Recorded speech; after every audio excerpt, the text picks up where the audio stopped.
That's right. This is what is this? Is that the first show of the year? Is it? Steve will set me straight on that. It might be. Oh gosh, I'm really dissing someone if it's not. Well, it's the first show of the year with Duncan Forrester, who's Hello. coming to us all the way from the UK. I'm coming to you all the way from Arizona. And I gotta give them a little heads up, Duncan. So Sure. if you haven't heard, folks, I was cruising around on Facebook like I do, looking at drum stuff, and I saw this post of this beautiful yellow drum set with a story. And Duncan wrote this story about how he did basically a restoration modification on this kind of a patchwork of different drums and built this beautiful, amazing kit. He's got part of it behind him, and I'm going to show a bunch of before and after pictures in a moment and a video. But first, Duncan, welcome. Thanks for taking time. Thank you for inviting me on. It's a great honor. Yeah, absolutely. I'm into like craftsmanship and do-it-yourself stuff. My wife and I build stuff out in our garden. We built this wall that's made out of wooden pallets broken up, and it's 10 feet by about 100 linear feet that goes in like a Z. So we know what it's like to be tactile and work with stuff. Yes. So my first question I got to ask, and then I will show some before and after pictures in the video. Yeah. Is this the first time you did something like this with drums, or is this a nasty habit? Goodness me. Well, that is a good question. Actually, before I answer that, yes, I'm just going to tell you that in my other existence, I'm a landscaper. So I knew that. Yeah. So you work with yeah. So your fences and your kind of, all that stuff. That I get it. I understand. Yeah, I do container gardening because our whole lot is concrete. So we built these platforms out of pallets, and I put in a little irrigation system, and I grow flowers to keep me off the news. So far, it's working. So right, to answer your question, well, I've been playing the drums since 1981. So what's that? 44 years. Yeah, which is a long time. Thanks for that reminder. That's the year I graduated high school. Wow, was that long ago? Yeah, it's pretty terrifying, isn't it? Yeah. So I guess I've always tinkered. I've always had a lot of drums. My wife is long suffering, and so you probably get that. But I've always tinkered. I've never really considered myself to be patient enough to. I've got a pal, Andy Yule, who I'll talk about again in a minute. Hi, Andy, who will be watching this, and he's. We talk every day. We just message, and because we talk drum nonsense. Yeah, I love it. He's a far greater craftsman than I am. He will sit in his garage for hours and he renovates old Pearl kits, and rewraps them, and he's done a lot of yellow actually himself. Oh, interesting. And we kind of egged each other on with the yellow a little bit, but that I'll come to that. So if there's anything that's really tricky, I might kind of go, "Hey, Andy, can you just have a look at this for me?" Cool. But in terms of taking drums to pieces, kind of cleaning them up, sorting them out. Yeah, I do that. But this is the first. This is the first time, I suppose, because my kids are a bit older. I've had a little bit more time. That I've had the time and the money to be able to do this. That's cool. Yeah. Well, I want to show them some before and after pictures. Okay. And then we'll show the video that your son made. Yes. Okay. All right. So check this out, folks. So I'm going to just toggle through these so that people can see. Do you want any kind of background? Yeah, you can narrate if you'd like. Absolutely. Yeah. So I guess seeing as we're on Drum Talk TV, might as well talk about drums. We have license to just chat geeky drums, don't we? Totally. It's geek out. Most people glaze over after a couple of minutes. My wife doesn't even give me a couple of minutes. She just says, "Shut up." And that's not even when you're talking about drums. Exactly. Anything. Yeah. So what happened? Okay, so what happened at first was I managed to get hold of. I got a little bit of inheritance money, and I managed to find and buy a recording custom anniversary edition mellow yellow kit. Okay, they made them in 2011, I think, and they made sort of 25 for Europe, and I think they made the same for America. Okay, so I managed to find one of these rare kits, and I bought it, and then the problems began because it was 10, 12, 14, 16, 22. And I thought, oh, I'd really quite like to get an 8-inch tom for that. Of course. The rest is history. Talk about the domino effect, right? Yeah. Oh, shocking. So anyway, so my very first one, this bass drum was my second acquisition. Okay. And what happened in the end was these drums, these ones that I redid, overtook the anniversary kit, and I ended up selling it. So I don't have that anymore because they're all refinished and resorted, the whole lot. You know, I got to a tipping point where I thought, well, I don't actually need the anniversary kit anymore. I've got so many of these drums, you know. Wait, did you say that, or did your wife say that? Well, no, actually. Okay. Actually, it was me. I did think, I'm not sure, you know. And in fact, my pal who lives down the road, Tom, who's probably watching as well. Hey, Tom. He's now got the anniversary kit. Oh, okay. Good. So it sort of stayed in the family. Yeah, in a roundabout kind of way. It went up north and then it came back to Cheltenham. So he's got it down the road if I need to look at it.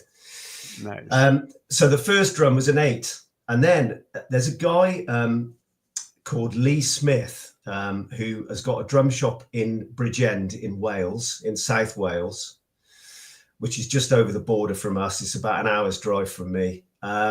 And he is like the #1 guy in this country who refinishes drums now.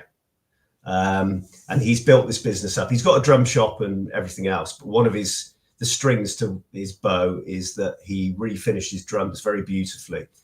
Nice. So I took the 8-inch, I found an 8-inch tom in Portugal. There's a picture of it somewhere, but I found an 8-inch tom in Portugal. I'll click through a little bit while you're talking. Yeah, I can always go back to one if you want me to. I told you I could talk guff. And yeah, that's okay. Yeah. So I'll tell you about the 8 in a minute. So this is the bass drum. So then I found a 20-inch bass drum in Wembley in London.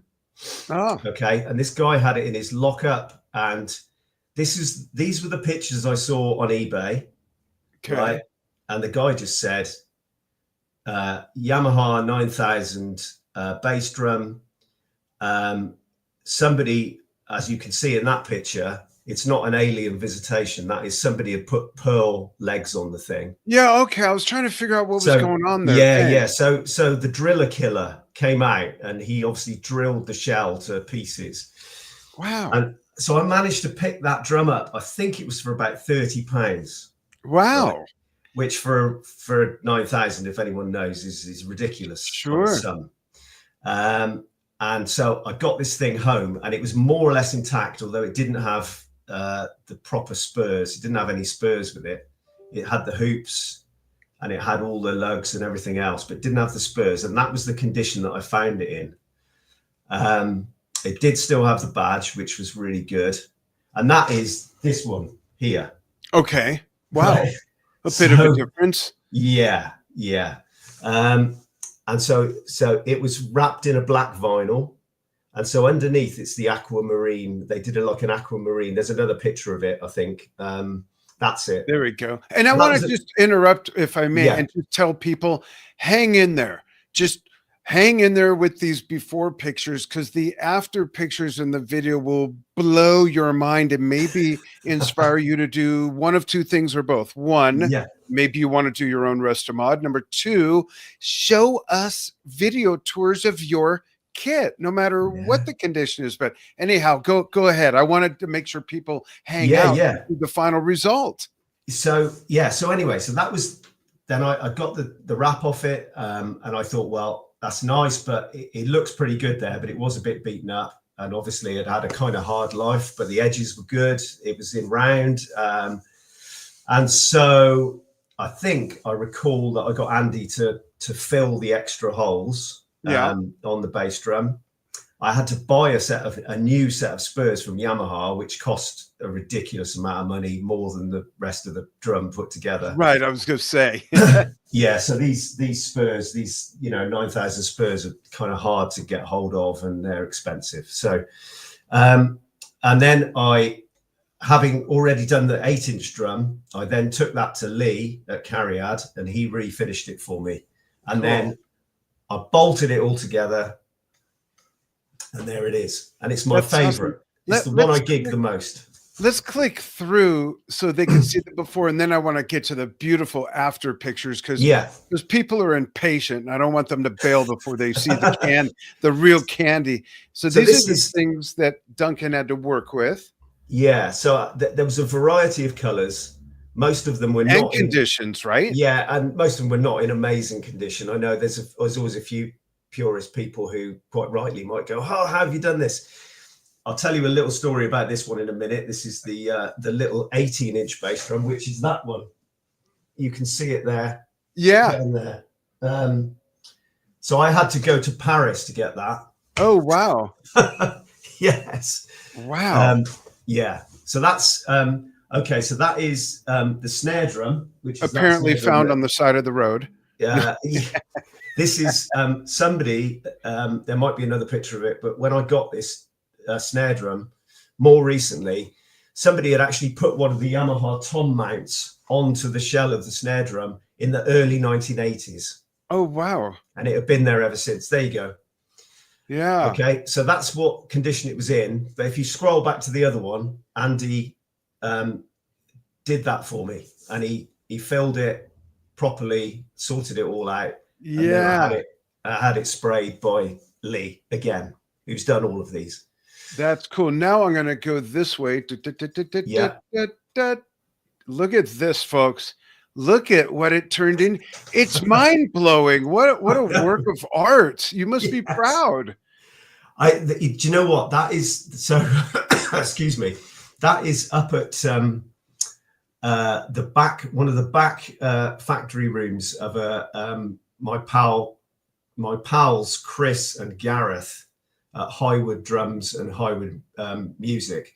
Nice. So they've got this big old industrial unit, and I pleaded with them, and they allowed me to come up for the day, and that's the only time I've set the whole thing up. That's good. But I got to tell everybody the irony of this is that room looks like the drums would sound awesome, but Duncan doesn't play drums. He plays flute. That's kidding. And recorder. And I love the double sets of floor toms, Duncan. That kit just looks so fun to play, and it's beautiful. Do you know? So I'll tell you, actually, if you look at the two pedals, I had to borrow a pedal off Gareth, actually, and if you and then the hi-hat, which is one of the crosstown, the lightweight ones, but you look at the angle of them. So I set it all up, and then I thought, I can't even play this. There's so many drums, I couldn't even reach the 8. Well, what kind of music do you like to play? I've played all sorts. I mean, I until recently have been playing in a band in Birmingham, which is obviously where all the big old heavy rock bands come from, Black Sabbath, and I live just about 45 minutes away from where John Bonham lived. Redditch. Yeah. So that's just up the road. Nice. And so I've played for years with a bunch of guys up there, and we got a kind of pub covers band, and we've got an 80s tribute band. So you can imagine that some of this kit anyway, goes pretty well in the 80s tribute band. I play a lot of prog, so I have a few drum kits, but my love is playing on my big kit that's a prog kit. So I see too. I see kits with lots of drums, and some people are critical and say silly things like someone doesn't know how to play a 4-piece. Like that doesn't even make any sense. Or like, what are you, an octopus? Well, like here's a question: what about a piano with 88 keys? You know, I mean, it's Yes. just the Yeah. ridiculous things that falls out of people's faces is Yeah. crazy. And But I kind of think, you know, a lot of the gigs I do, I'm in a couple of other bands as well. One here in Cheltenham with some pals of mine, and that's more kind of funk groove type of stuff. So with that, I'll just play a 4-piece. You know, nice, a lot of the perfect. And time. yeah, and I have a 4-piece I absolutely love that Yeah. I Yeah. play funk or stuff like old Chicago Steely Dan, you know, stuff like that. Yeah. Jazz, Yeah. traditional jazz, big band swing. Yeah. Um, Yeah. interesting. Yeah. So obviously I've got a good choice of sizes, so I can kind of please myself with what I want to Yeah. take out. You know, Gosh, I'd love to hear how that's tuned, but we do have a video we'll show in a moment. it was kind of on the fly a little bit. So what you've got, if you want a quick rundown, Yeah. you've got 8, 10, and these are all traditional sizes: 8, 10, 12. That's the 10 and 12 there. 13 by 9, 14 by 10. Then the 2 floor toms are 16 and 18. So Are that these the 18 same? is thunderous. And then I've got 2 hanging, and I've got a 14 by 12 and a 15 by 13 hanging. Oh, interesting. So, which to be honest with you, that's this 14 by 12 is this one here on this kit. And I absolutely love it. I take that with me most of the time. That's I mean, awesome. it's tuned kind of low, but I do that most of the time. You know, That's great. Let's show the video. I'm eager for people to see that. And folks, chime in. I'll look at comments or questions if you have questions for Duncan in a moment. I'm just trying to find the right where the videos are. There we go. Okay, here we go. Check this out. Good. And we are currently at the world headquarters of Highwood Drums and Highwood Music. So thank you to Gareth and Chris for letting me use this room and putting up with me. What I've got here is my holy grail, my grail quest, which is all Japanese Yamaha recording customs, or 9000s, whatever you want to call them. All refinished in mellow yellow by Leigh Smith at Cariad. Thank you, Leigh. They're beautiful. Can I Thank share an interesting Yamaha story with you? Absolutely, go for it. So it's 1978, the summer of 1978. I'm 15 years old and I'm on my first paid professional gig, which was a national tour playing drums for a singing group called Spirit of America. Yeah. And we were playing state fairs all around the country. So we played at the Iowa State Fair, and we were on a main stage that was like in sort of a park setting at the fairgrounds. And when we were done, it was really hot and humid. I was really thirsty. And in the distance, I saw some concession stands and a Pepsi sign. Yeah. So I started walking. I told the director, I'm 15. I told the director, I'm going to go get something to drink. Is that okay? Yeah, go ahead. So I was alone and I'm walking and I hear this voice, hey, kid, hey, drummer boy. And I turn, and in the distance, there's a guy waving his fist saying, hey. And I'm like getting a little scared, kind of a big guy. Yeah. So I start walking fast and he starts jogging and I start running.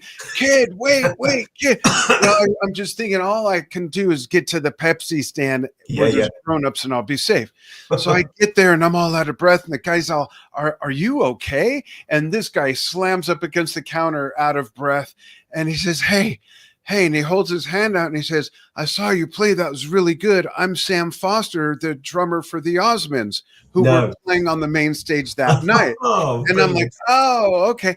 He said, I have the very first Yamaha kit shipped to America. Do you want to come see it? And I'm thinking in my head, okay, now this is a scam, because back then, 78, no one heard of Yamaha drums in America. And I grew up riding and racing dirt bikes. So I knew Yamaha as a motorcycle brand, chainsaws, things like that. But he gave me a card. He said, show this card to the backstage security guard and he'll take it to my dressing room. And I've got a kit on the stage and I got a teakwood kit in my dressing room. And I'm like, Yeah. okay. So 4:30 rolls around. I go there. A guard walks me to this door, knocks on it. Sam opens it, lets me in his dressing room, and there's this little drum kit with the Yamaha logo on it. Oh, He wow. says, these 2 kits were the very first Yamaha drum kits shipped to America. I just got them for this tour. He says, do you want to check them out? I'm like, sure. So I sit down and I'm tapping. He's like, no, go ahead and play them. So, okay. So I'm playing. And then he reaches over to turn on a metronome, and my heart sank because I thought, oh, great, no pressure. Oh, yeah. Yeah, but that was my first exposure to Yamaha drums before anyone really even knew they were here in America. Now look how that brand blew up, you know. I was going to say they were obviously they did the right thing sending some to America, didn't they? Yes, Steve Gadd, Mr. Yamaha Drums, you know. Yeah, absolutely. So I always like telling that fun story where that's brilliant. I love it. I wonder what they were. I guess if they were teak, they were possibly early pre 9000s or something.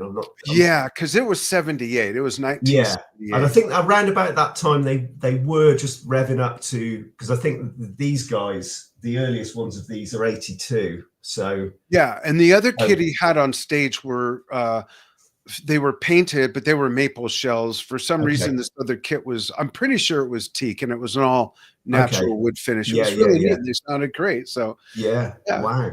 God, what kind of heads do you have on those, Duncan? Oh, don't get me started, honestly. Okay. There's a kind of, strawberries and cream, right? Yes. So pinstripes and 9000s, they kind of, there's this thing that goes on, Really? It's just really like a perfect tonal marriage. I'm not sure if it's the birch shells, it's the, because they're kind of dry. They're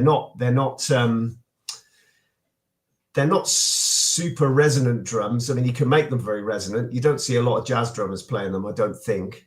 But they're obviously recording customs, right? So they're controlled, and that whole thing, that whole Steve Gadd thing with the fairly dead sounding, everyone suddenly went, wow, especially in the recording studio.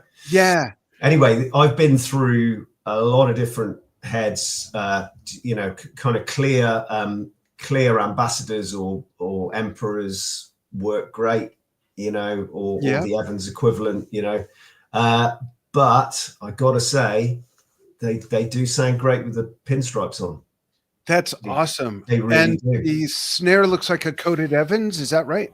Yeah, that is that was kind of more by luck than judgment. I think I just had an Evans G1 hanging about, so I threw that on. But it sounds great. That's cool. And how deep is that snare? It looks like 9. Is it that deep? Yeah, it's 14 by 8. Oh wow, nice. Yeah, so it sounds great.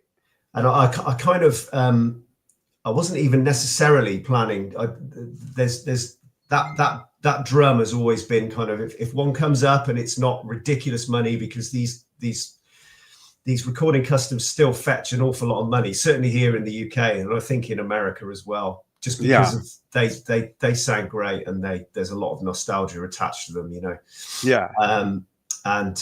so anyway, that guy came up and it had the big mount strapped onto it, as we've spoken, and so I kind of got it pretty cheap, and I thought, well, this is great for my renovation. That's cool. Quite a lot of work to do, but yeah. I'm going to open up comments and go through some of these. On YouTube, we've got Andy Ewell watching with a big yellow heart. That's the Andy who I was telling you about. Yeah. Hi, Andy.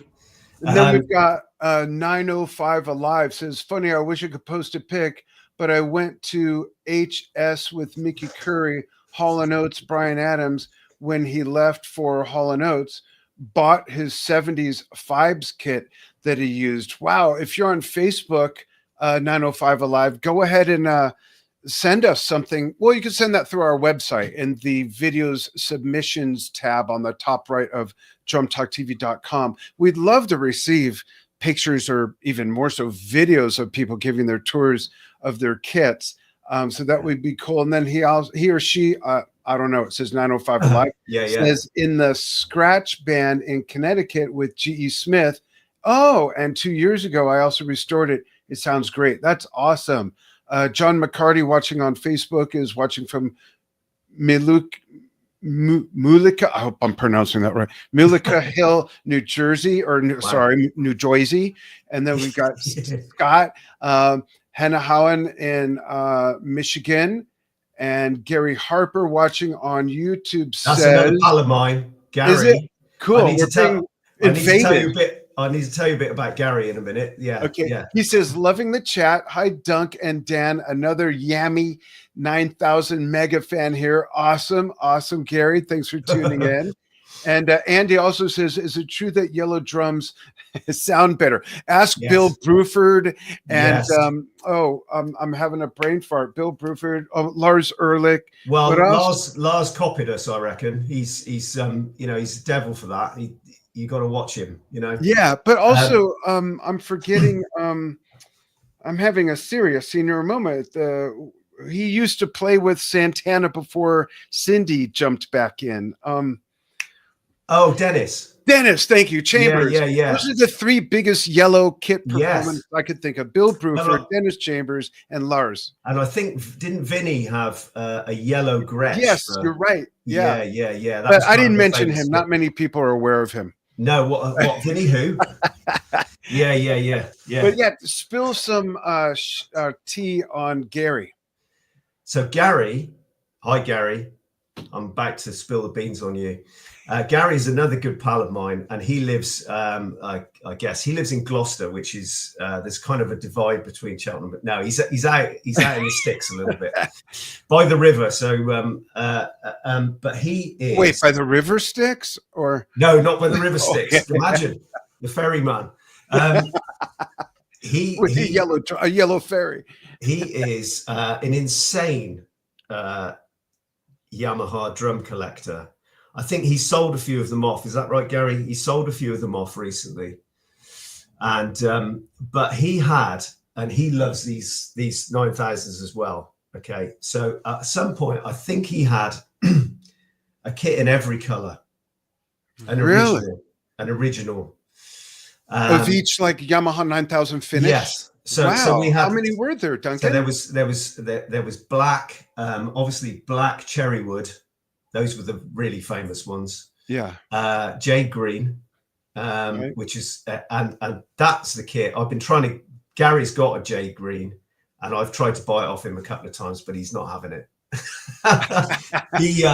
He gigs it, I think now. I had a chat with him the other day, and he gigs that one. He's got a cherry wood, which is kind of very nostalgic to him, but I think he gigs the jade green.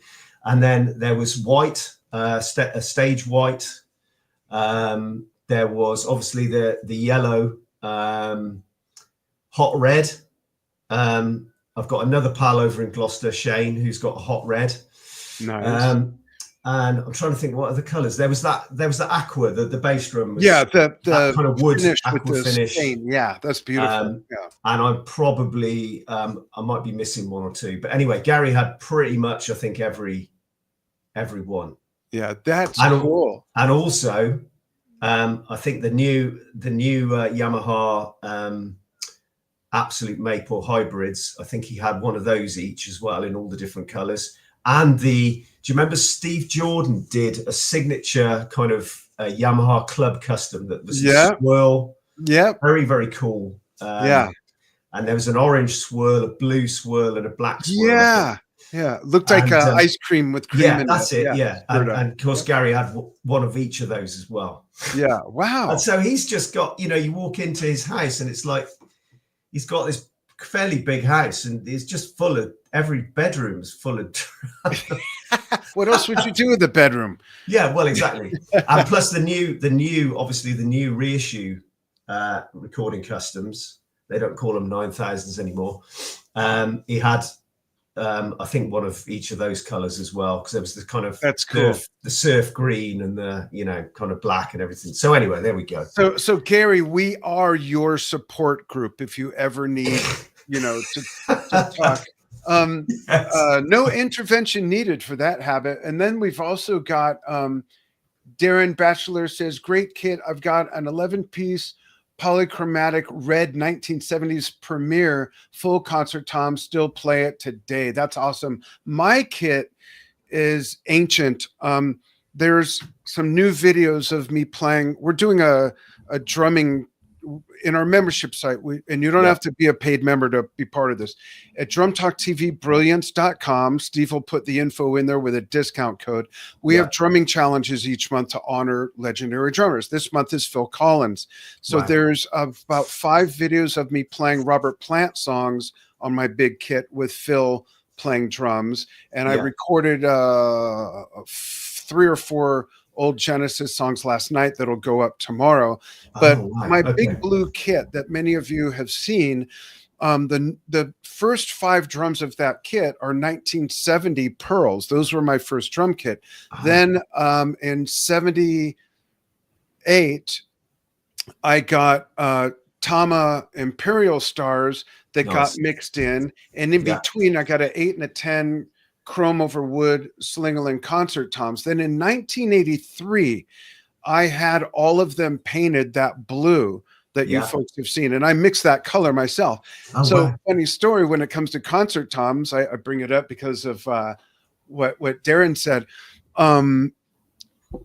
We sent them to the painter, and they came back like 5 shades darker than the actual color that I mixed. But I had a recording session that weekend. So I told my friend Mike, who took care of my stuff for 23 years, we're still friends. I don't know why I'm still his friend after all I put him through. But I said, Mike, we got to send these back to the painter. Let's just put the top heads on. Half the work, half the hardware. So we did that, and the kit sounded amazing in the studio. And I never, and this is not a criticism to anybody who does the opposite, I've never put anything on my drum heads. No gels, no dots, no tape, no dips, no dings, no dingleberries, nothing. And they sounded like what ended up being Phil Collins' sound a few years later. So we got the drums out of the recording studio, took them apart again, sent them. When they came back, I've never since then, 1983, put bottom heads on them, and they sound amazing. But now the kit got infiltrated. Great friend of mine, Daniel Boggs, maybe he's watching. Daniel was living in Phoenix, about 100 miles from me, and he was moving, had to relocate to Florida, had this giant Tama superstar kit that was a 1984, and they promised Neil Peart that his, I forgot the actual name, but his red Tama kit that was first used in Signals, I believe. Well, they ended up making that part of their line, and I think that might be why he left. But my friend has the full kit, so I didn't want to buy it, but he said, look, I don't want to move this thing. Why don't you foster it for me? It'll still be mine, but you take care of it. I trust you. So I took some of it and integrated into my blue kit. And these videos I'm talking about have that sound, and it sounds just like those kits. So I love big kits, and I love open bottoms too. Well, and our pal Andy that we keep talking about, who's watching, he's a big concert tom fan. He's renovated quite a few concert toms. You know, it's funny, a generation or two younger than we are, I'm guessing. I'm probably a little older than you are, but I'm not very young myself. We're probably of the same ilk. A lot of people that are 15, 20, 40 years younger than us will say, how come there's no bottom heads on the drums? What's up with that? Well, because back in the day, people like Neil Peart, Alan White with his North drums that he mixed in, Billy Cobham, Carl Palmer, Phil Collins. We can go on and on. That was the sound. And I like drums that, I feel like I'm shouting. I'm getting a little wound up. Sorry, folks. I like drums passion that have a lot of tone. Like, this is for everybody out there to answer this question I'm going to ask Duncan. How many times have you seen a guy or a girl at a kit? It might be a 5, 6, 7-piece kit, and they've got some sort of sound dampening thing on the drums, and they're wailing around on all these toms, but they all sound like the same thud. There's no notes. There's no tone. It's almost like laying a blanket inside a piano and then, go play. So I don't know. That's just my personal preference. I'm not saying I get it. Right or wrong. I get it. And I don't know if you've seen our wonderful Todd Zuckerman, who's just gone back to Sona. Yeah. And Todd came over last year to England and did a clinic tour, and Andy and I caught him in Redditch, actually, which was great. But he was just talking about his concert tom Sona, which is sat in his studio behind his brand new beautiful SQ2 kit, and so he was singing the praises of the concert tom as well. So just love the sound, the air, just I just like it. A couple other comments. Let's see. We've got David W. Seymour, Davey Demon. Oh, Drum Master. He sent in some videos for the recent Keith Moon tribute we did, and I believe he's going to send in some for Phil Collins. What David says, I set my Birch Yamaha Stage Custom up in my shop. They play well. I play my DW kits in my studio. 905 Alive is answering question. No, but they look good in white light and change colors with the stage lighting, referring to his earlier kit he mentioned. Birch has a nice sound. I have a Birch Sonar. I like Birch. I like a Birch kit, as you can tell. Do you know who Austin Rowley is? I do. Okay, he says he's watching on Facebook. He says, Oss, what are you doing? He says, you need a great bass player now. You're old mucker Oss. You remember I told you that we did some touring in the US in the early 1990s. Yeah. Well, I was touring with Oss. He's the bass player. So that's why. There you go. And hello, Oss. There you go. And then we've got, oh, that's right. Tony Williams had yellow drums. Thank you, Andy. Of course he did. We forgot about Tony. Oh my gosh. Tony who? Yeah. Simon Spearing. Hey, Simon says, I can confirm that yellow drums definitely sound better. Simon is the guitarist in my Cheltenham band. Hi, Simon. Nice. And then we got Austin again says, Duncan is most definitely the best drummer in the world. I love his style. Made my life as a bass player so very easy. Bloody legend. Well, that's high praise. Yeah, well, he's right, of course. And I will be bringing those bottles of wine round to you, Ost. Thanks for that. Nice. That's especially high praise from a bass player because they typically don't compliment anybody. I'm kidding, folks. I'm kidding. Jeez. And Oz then is we've a legend got himself. He just needs to pick the bass up more. we've got Gary Harper also says, "Ha, thanks for the mention, guys. You can never have enough Yamaha drum kits." There we go. And he has definitely got enough. Gary, pack it in. And then I want to draw everyone's attention to Steven's comment as Drum Talk TV. Steven's our producer. Yeah. Says he's got the website there with the discount code for January, and it's DTTVB 312. Why is it 312? Because it's our 12th year anniversary this month, and for $12 you get 3 months. That's like getting 2 months free. And our drumming challenge, or not our drumming challenge next month, our game show, we do online music themed game shows twice a month, and the one this coming Tuesday is called What the Funk, because the theme is funk music. It's all music trivia, and I might play a video of that to promote it if no one minds, being that Duncan says he likes funk music, so there's a tie in there. But let's cover the comments first, and then we've got so folks, join us in there. There's so many great fan Q&As coming up. Saturday, we've got legendary Chris Welch, who traveled with ELP, traveled with Led Zeppelin, wrote about John Bonham, Jimi Hendrix, ELP. Yes, on and on. You can ask him questions. He's coming on the show. He's coming on the show in our membership site on Saturday at I believe, Steve, correct me if I'm wrong, is it noon Pacific time or noon Mountain time, which would be 7 or 8 respectively in the UK, depending on what Steve's answer is. But yeah, you can ask Chris questions like, what was it like touring with Led Zeppelin? I want to hear those stories. It was probably very calm touring with Led Zeppelin, I'm sure. Everyone was so stoic, right? Yeah, exactly. And then we've got Michael Springer. Do you know Prairie Prince? I know of Prairie Prince, but I don't know him. I'd love to interview Prairie. He's in Irvine, California, and he says, I was the drum tech for, Russ Conkle, Mingo Lewis, Prairie Prince, Charlie Dayton. So much fun. Wow, that's awesome. That's really cool. I am not going to the NAMM show is the question. Michael asks, but keep your eye out for Ariana Stella. Ariana Stella is going to the NAMM show. She is our VP of sales of our advertising and marketing programs, but you can also catch Ariana almost once a week with Danielle or Stephen on our news desk reports on Wednesday at 12 Pacific US, which would be this time of year. I think that's 7 p.m. UK. And Steve is saying it's noon Pacific this Saturday with Chris Welch. And if you guys go to that site that Steve put in, www.drumtalktvbrilliance.com, sign up and join us and ask Chris questions. Let's see. One more comment, and then I'm going to show a quick video, and we'll get back to Duncan because I want to talk music also and influences. I like my double bass Ludwig 60s kit in Black Oyster, but I am old. I have other kits as well. I'm in the UK, and that's Ron Cooper. And UK is 8 hours ahead right now of the UK. Okay, sorry about that, Steve. Thank you for straightening me out.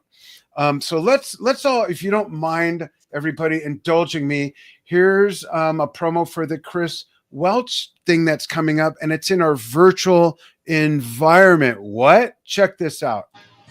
Hello, I'm Chris Welch. You may know me for my music journalism work on Melody Maker, Musicians Only, and Correct, or even my books. They include Close to the Edge, The Story of Yes, Hendrix, a biography, John Bonham, A Thunder of Drums, and Keith Emerson, the official illustrated story, just to name a few.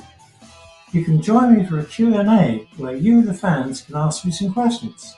Join Drum Talk TV Brilliance over at drumtalktvbrilliance.com. Don't forget the .com. You heard him, folks. Read the details in the description. Become a member of Drum Talk TV Brilliance and RSVP on our event page listed on our calendar to receive access. You can even use our discount code, which is valid throughout January, DTTVB312, and you'll only pay $12 to have a total of 3 months as a premium member. The Q&A session is Saturday, January 18th, 12 p.m. PST, 3 p.m. EST, 8 p.m. UK time. You'll be sent a link to Spatial, where our virtual environment in which you can watch the full Q&A is. Try out the site on different browsers or download the app on your phone for free and see what works best. Next to a sign in the virtual environment, you can click View below where it says Ask Chris, and you'll be redirected to StreamYard. Submit your question to be approved and have a chance to ask Chris himself, as long as it's not too out there or rude. You'll be on screen with Chris in the virtual theater as you ask your question and during the time of his answer. Join us! Excited about that. Yeah, so folks, join us for that. And I did mention the game show. I'm going to show a quick video on that because I'd love to get more people to the game show. And it's 8 hours ahead of Pacific time, 7 hours ahead of mine. I'm in Arizona. And I know it's late for you folks in the UK, but hey, you're drummers, right? Rock and roll. You'll be up at like 2 a.m. So just for fun, check this out. Question 5, here we go. Continuing with the 70s, my favorite era of music. Which guitarist replaced Peter Green and Fleetwood Mac, leading to a significant change in their sound? Was it Billy Gibbons, Jackson Browne, Lindsey Buckingham, or Joe Walsh?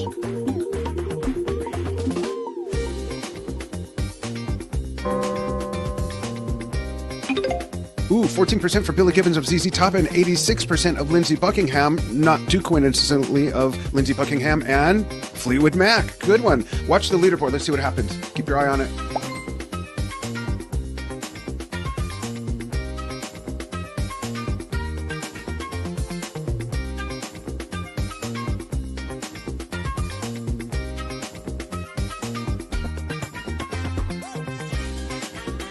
And you can win some what really Abacab cool stands for. Like, how'd they come up with that name, Abacab? Digital hand. Look. The section A, section B, and section C of the tune, and kind of back and forth. And it's the structure of the song. Exactly. Free shirt.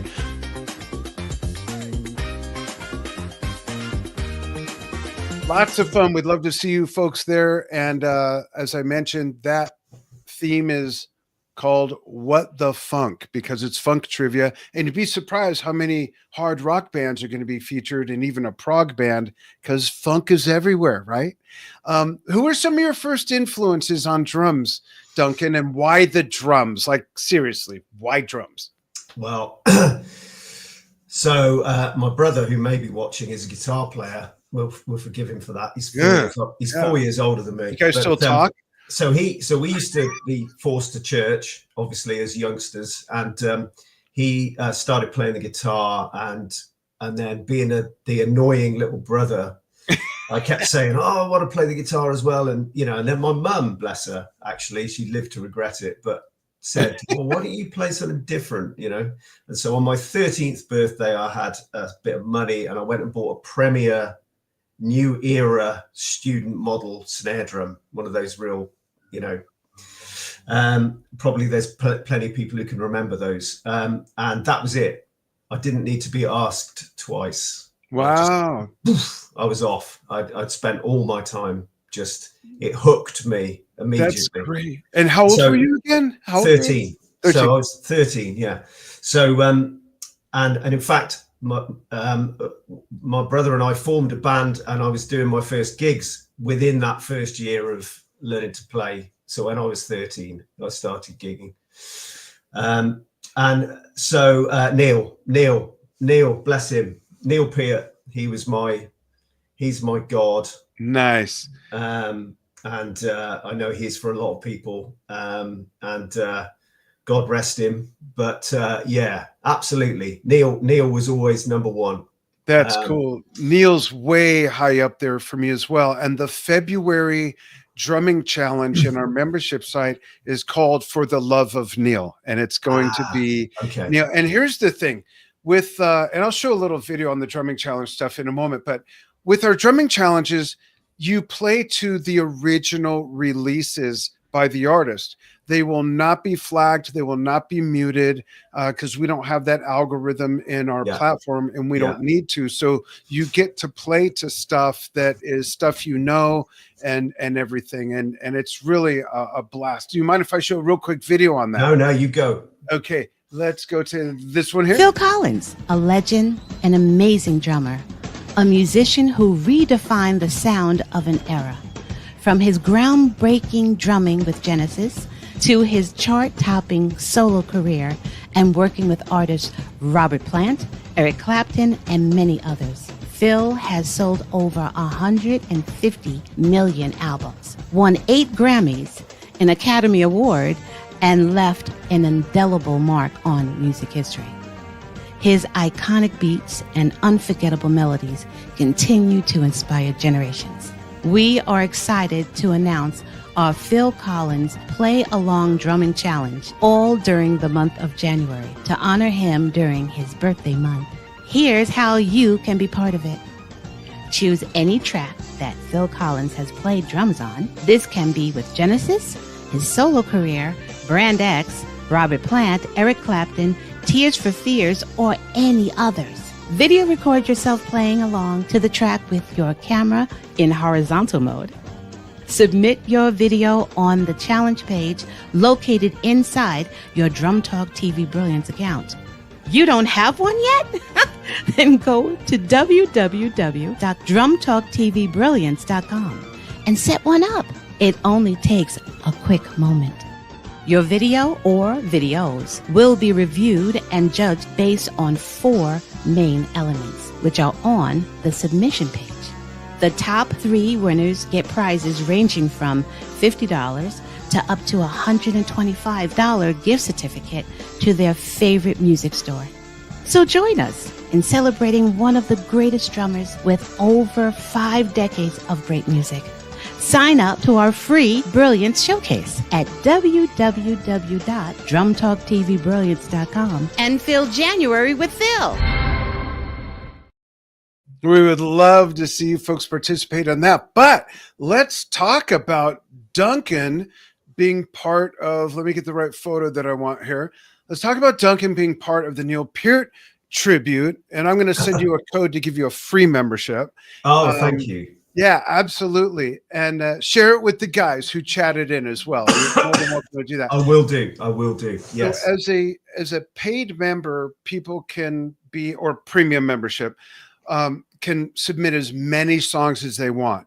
If you're a free member, you can submit 2 songs. So let's just pretend for a moment you got 2 songs to choose from to honor Neil. What are they going to be, Duncan?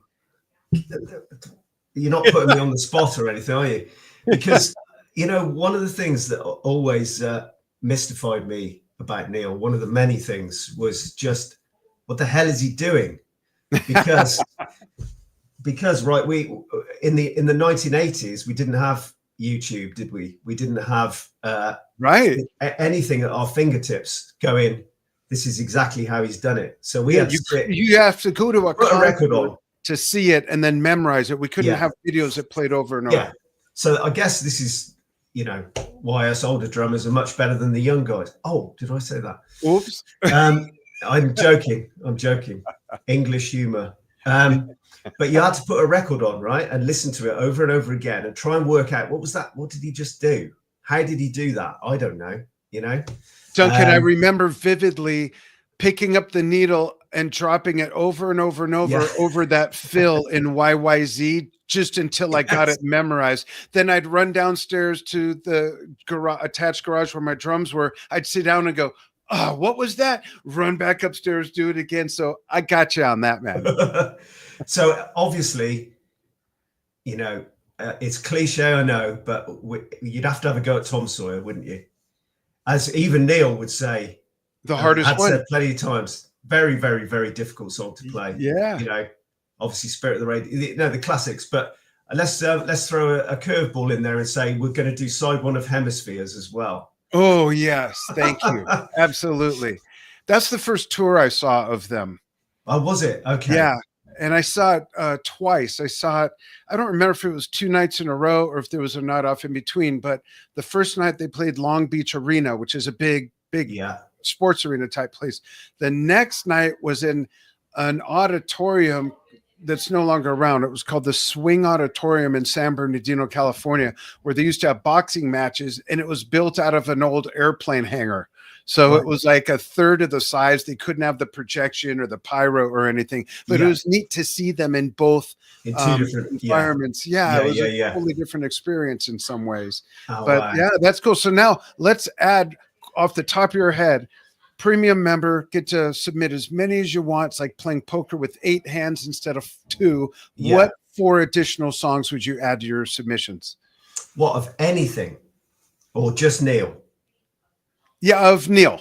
Neil. We're doing the Neil Peart challenge. Yeah, on that kit that I just showed. You got to do it on the full kit. Right, you got to do it on the full kit. Tell the guys at Highwood Drums. Xanadu. Okay. Good. Yeah, let's have a go at that. I haven't got any temple blocks or anything, but I use the rims when it comes to that part. Right. Okay. Yeah. Because with all those drums, they'll be. They're still tuned. What's amazing about this is that I can say all this stuff, right? And everyone goes, "Oh, wow, that's amazing!" And you don't know that I can't actually play it, but that's fine. So Xanadu, let's go. Analog Kid. Oh, okay. Oh, I love that song. Analog Kid. Yeah, we could try that, couldn't we? And let me think what else. I'll tell you what, one of the best, for me, one of the best Neil performances was Red Barchetta.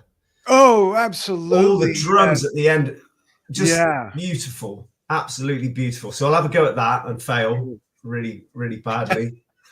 And have I got one left? I've got one left. Okay, so let's go right back and choose something that's. Oh no, I can't choose something off the first album because that wasn't Neil. It was Rutsey, wasn't it? How about Beneath, Between and Behind from Fly By Night, Neil's first effort? I love that song. Yeah, I was going to say Bytor and the Snow Dog, actually. Oh, there you go. I played that years and years and years ago in a band with some of these others. Yeah, I love that. Stunning. I love that song. Stunning stuff. Imagine what a debut. Imagine coming out with that and everyone just going, oh, And my Yeah. favorite version of it is the full version on All the World's a Stage. That was, yeah, I think that was the first Rush album I bought, actually. All the Me World's too. Triple gatefold. you Yeah. know. And I just used to sit and just look at all the pictures and read that. You don't Yeah. get to do that much now, do you? But Yeah. back then, just dream about the whole thing, Yeah. So, Oh, yeah, brilliant. that's a great call.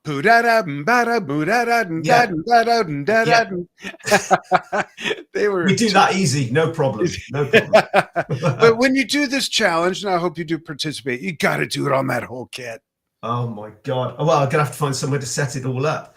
Take it there and I can't get it all in this we'll give room, them props. You could put Up it to in the Hollywood. notes that this is where I filmed it, put their website. Anyone's welcome to promote when they do these submissions. Yeah, that might work. I'll Yeah. have to talk to Chris and Yeah, Gareth. tell them, I mean, the only limitation is that we only reach 100 million people a year, but maybe they'll still. They'd be all right with that. Yeah. I'm sure. So that's cool. Any other like some more old school drummers come to mind, and any contemporary drummers at all that inspire you other than me? Obviously, yeah, yeah, of course. Okay, so the old guys, the usual suspects, I guess. Copeland, Bill Bruford, Simon Who? Phillips, Gad. Awesome. John Bonham, obviously, was another big one. But he's such a cliche now. Everyone says Yeah. John Bonham. But hey, it is what John it was, is. amazing. Yeah. And then there's one that I don't think I've ever heard anybody talk about, but there was a band called Talk Talk. A British Called who? Talk Talk. Oh, I've heard of them. Yeah. Who's And the they drummer? they were kind of almost like a new romantic pop kind of band when they first started, but then they did an album called Color of Spring. Oh, that sounds familiar. Yeah. Which has got Life's What You Make It on it, and It's My Life, not It's My Life, Life's What You Make It on there, which was a big hit for them. And then they did a couple of albums. I think they had such a big hit with The Color of Spring that EMI gave them license to do what they wanted. And Mark Hollis, the singer, basically went, I am going to do exactly what I want. And then they did an album called Spirit of Eden, which is one of the most beautiful albums ever. Awesome. And then they did another album called Laughing Stock. But when they released Spirit of Eden, EMI just went, what have you done? Because if you listen to it, there's nothing commercial on there. I want to check it out then. You should. Spirit of Eden, Cool. Talk. But the drummer, Lee Harris, has always been a huge influence to me.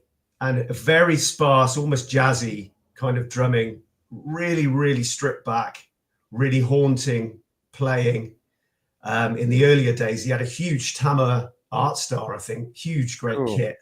But the drumming on those final two, on all three of those albums, but the final two, is just stunning, and it has always stayed with me. That's awesome. I hate to cut us off, but I'm looking at the time, and if we keep this under an hour, we get to put it on Instagram. Okay, so let's do that. Yeah, I told you I hang could on waffle. with me. We'll talk after we cut up, but I'm going to close out with a quick 47-second commercial about our membership site to inspire more people to join. Folks, check this out, and we'll see you again soon. Duncan, thanks, and hang on the line with me. Thank you, Dan. Drum Talk TV Brilliance is for you if you want to enjoy exclusive live stream concerts, want to participate in fan Q&As with big artists, want to play fun music-themed game shows online with a chance to win prizes, you're a drummer and want videos posted of you playing to your favorite music without it being muted or pulled, and so much more. And it's only $12 a month or $120 a year. That's less than a combo meal at most fast food restaurants. That's an insane deal. That's insane. It's not just for drummers. It's for all music fans.